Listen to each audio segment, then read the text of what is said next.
کی شخصیت کا مختصر سا تعارف میں آپ کے سامنے پیش کرنے لگا۔ انہوں نے ابتدائی طور پر ہند میں اور پھر وہاں سے پوری دنیا میں، ہند سے لے کر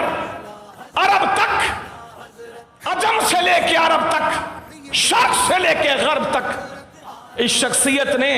جو اسلام کا دفاع کیا،